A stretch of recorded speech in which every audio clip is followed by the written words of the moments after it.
Hi, my name is Robert. Please read the comments in the About section of this video. It has valuable information and updates. My YouTube channel has a disclaimer video that I encourage you to watch. And please like, share, and subscribe. I hope you found what you're looking for. Thank you very much for watching. Kicked off today, hit the road. I am now in Little Rock, Arkansas. I actually broke my record of 12 hours and 30 minutes. I got here in 11 hours and 55 minutes, something like that. The key to breaking that travel record was I only made 2 stops, period. I stopped in Amarillo and I stopped in Shawnee, Oklahoma, got gas, used the restroom, got something to eat, and we made it here with only 2 stops, me and my wife. So I'm going to go check out my buddy's 960. He has a serpentine belt he needs me to install and a couple of hoses. And then I'm going to go pick up my wife, and she's at the nail shop. These Volvo 960s have some oil coolant lines. If you come under the vehicle and look to your oil filter, you'll see 2 hoses going to there. That's oil coolant hoses, and those hoses go back up there toward the engine. Well, these were real soft and they need to be replaced every once in a while. So, real quick and easy, here's a replacement hose I got from FCP, and here's the old spongy, kind of ballooned up hoses that are coming off of it. So you just need to take those off and replace them with new hoses. The clamps on these things are screwdriver or 7mm. And if you live in a northern climate where these clamps get rusty, you should use new clamps. There's a lot of coolant that comes out of them. So I just unhooked this from the oil filter housing, and I had the catch pan close by and cut all the coolant as it came out. I also opened up the reservoir cap so that it flowed out pretty quick and pretty smooth. Okay, on the 960.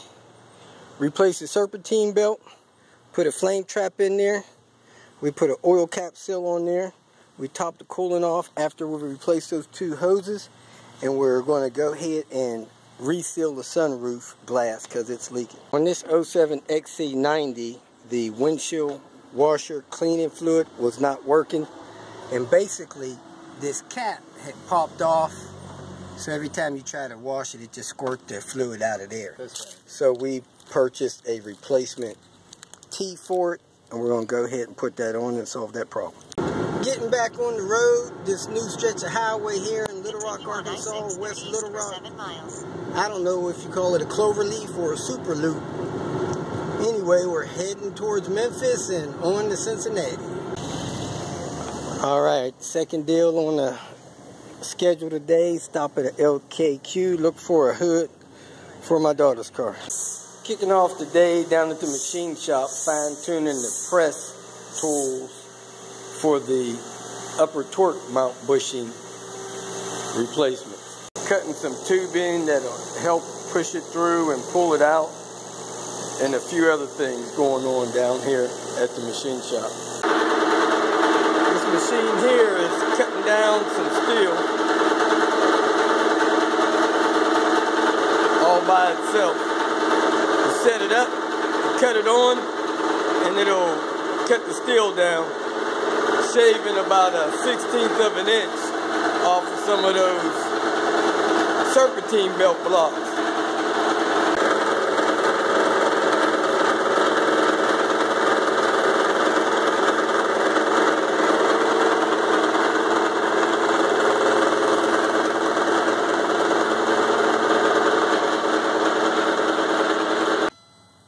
Okay, next thing is to change the oil on my car. As you can see, I have about 288 on mine. There it is, right about 10,000 miles in just under 2 months. Today's the 12th, so I'm going to take a sample, which I caught while it was draining, and I'm going to send it to Blackstone Labs and to see if I exceeded my change cycle with this 10,000 mile interval. I probably did 8,000 of this on the highway, so it should be low stress use. Kicked off the day in Florence, Kentucky. Went to check out my buddy's S70. He has a check engine light and a couple of noises. Couldn't really check the noises out, so we'll check them out on Wednesday. Hitting up Bessler's Auto Salvage. You pull and save. Here we go. $2 to get in. It's a pretty good sized place outside of Florence, Kentucky. It's not far from the airport that people use for Cincinnati. I come here quite often and often find a lot of stuff here. Volvos are in the back on the right. In this video, I'm going to show you how to get a trunk open on a S70 in the event that you can't unlock it from the outside and get it open. First thing you do is get in the trunk through the seat area, and you pull up the carpeted area so that you can see the latch assembly. Right above the latch assembly, you'll see this plastic piece here that is the lock mechanism. You pull this tab open to release the lever that goes to the unlock assembly, and then you can pull the lock up. With that arm attached, without a key, you can't unlock it. So up like that is unlocked. Once you have this arm disconnected from this white thing, you take this white thing and you push it down as hard as you can, and it will pop the trunk open. So that's how you get it open. Kentucky's got a storm rolling in. Time for me to get up out of here. Bye-bye. This morning we're going to start off at a buddy named Robert's place. He's up near Dayton, Ohio. And what we're going to do is service the coolant system on this vehicle, replacing all of the hoses except for the hoses leading to the heater core. We're going to do a transmission flush, the first one, and we're going to do an oil and filter change and do the temp sensor as well. Now, this vehicle actually blew a coolant hose a few weeks back. The lower radiator clamp actually rusted out on it. As you can see there, he has a new one, and when it rusted out, it started leaking, and then the hose finally popped off. He lost all his coolant, the light came on, he got pulled over, and everything is fine, but he's still losing a little coolant from somewhere. So we're going to replace these hoses and hopefully cut that off at the pass, because this car is about to turn into a major commuter, even though it has about 210,000 miles on it or so. So the first thing I'm going to do is to drain and fill on the transmission. Somewhere along the way, somebody decided it'd be a better idea, now this car did come from Canada, to change the drain plug for the transmission out. The bad part about it is it no longer has a magnet, and the washer is crushed. They had that thing torqued down so tight, so I got to fight to get that washer off of there, but I did get it out.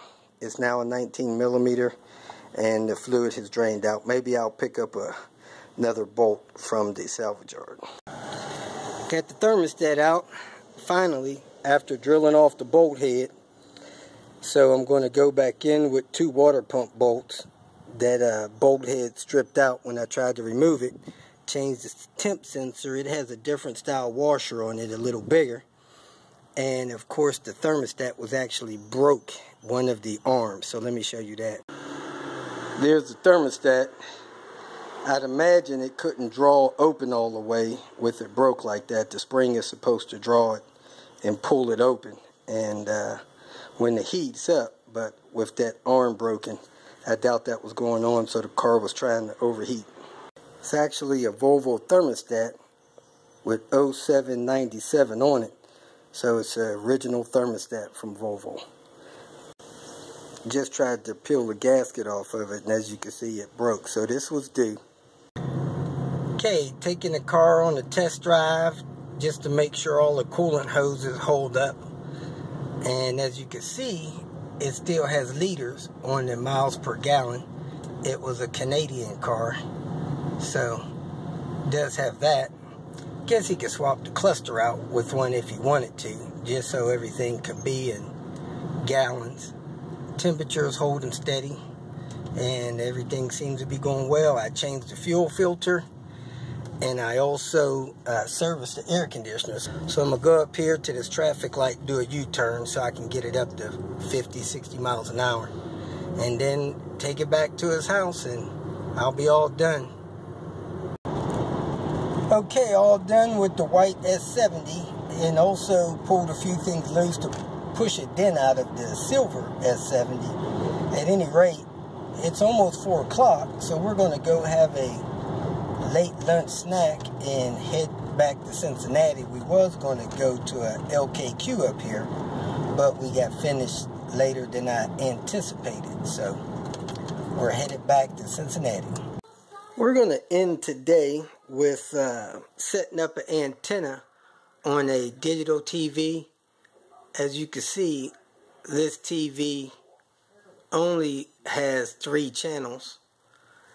Because of the location, it's down in like I call it a ditch, and it's low.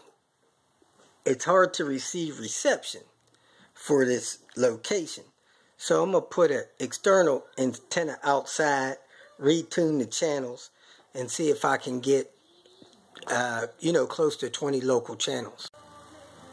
To start this off, I normally go to a antennaweb.org website. That is the web address there, antennaweb.org. Then you come here and you click a button that says click here to start. So when you click there, you go to a place where you can enter your address. So I'm going to enter the zip code and address and tell it to search and let me know where the local stations are broadcasting from compared to the location that I'm at. And that should tell me what side of the building I need to install an external antenna at. With the address entered, it tells me that most of the stations is off to the kind of northeast direction, and one is branched off. It actually gives the, degrees from a compass. Of course, true north would be 0 degrees, and the further down the scale this comes, down to this line, this is the furthest angle away, which is almost the way the building is pointing. That's probably the three stations that I'm getting. So I'm probably getting this 54, PBS1, and the 2 channels that come along with it. That's broadcasting 6 miles away at 140 degrees. So you have the other stations that are broadcast. They said it's up to 20 channels from 7 over-the-air stations received, and they have their sub-channels. If you click on these blue, red, violet, it'll tell you what kind of antenna you need to receive that station, and that's the best reception you'll get. Now, I have a antenna that's external mount, so we'll see how it does when I try to set the antenna out and point it in that general direction of most of the channels that's being broadcast.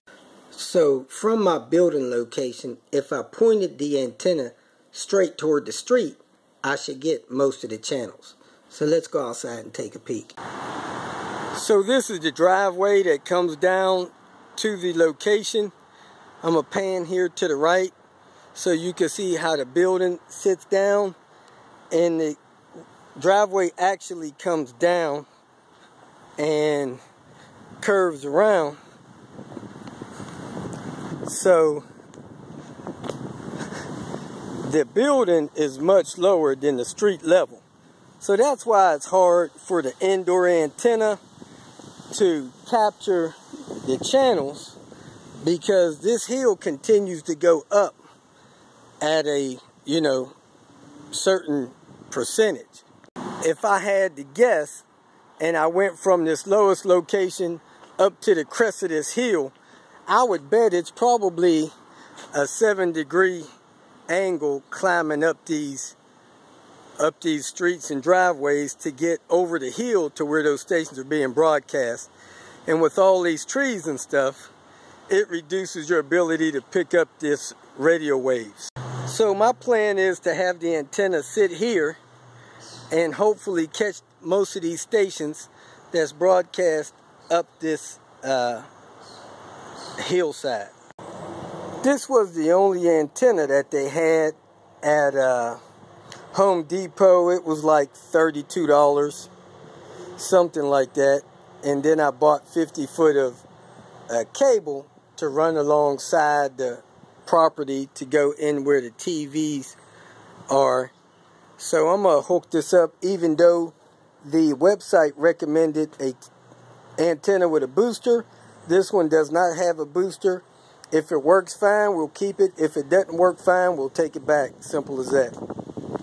Here's all the parts. You got a mounting bracket, a couple of bolts, the UHF adapter, some silly HD sticker, a screw, some nuts to secure this on here, and a UHF adapter to this antenna.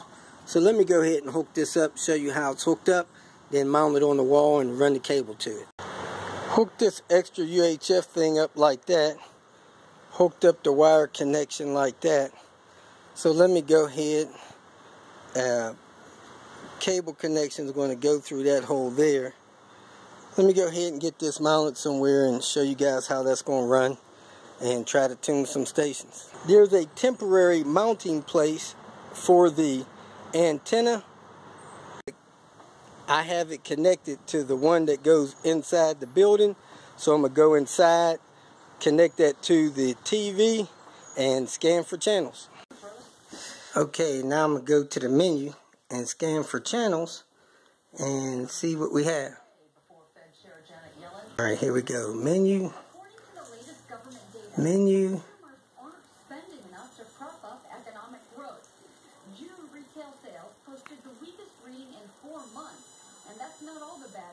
Go down to installation. Go down to channels. Auto program. Start now. Antenna. Push the start button. It's 0 channels. It started with 3, so let's see how many we find. So far with its mounting location, it only found 3 so far, so that may not be a good location. We'll scan it a few more minutes, and if it only finds 3, we'll have to move it. It appears that this antenna without a booster is not going to work. The signal strength is bouncing back and forth with very low bars, so I'm going to have to get an antenna with a booster. With the 2 bars, it's not giving a picture. Here on the clear channel, when you go to check the signal strength of the channel, as you can see, the one channel has all 10 bars. Anything with 2 bars or less, the picture drops totally out. So I'm going to get a booster antenna, and what that'll do is take a weak signal and probably double or triple it, and that way it'll pull the rest of those channels in, and they'll be stable. If you feel that this information was useful, please like it and share it with your social media friends. You can subscribe to my channel so that you will get notifications of future videos that I post. You can follow me on Twitter, and if you need to contact me directly, please visit my website. And if you have any questions, leave them below, and someone or myself will reply to them. Again, thank you very much for watching.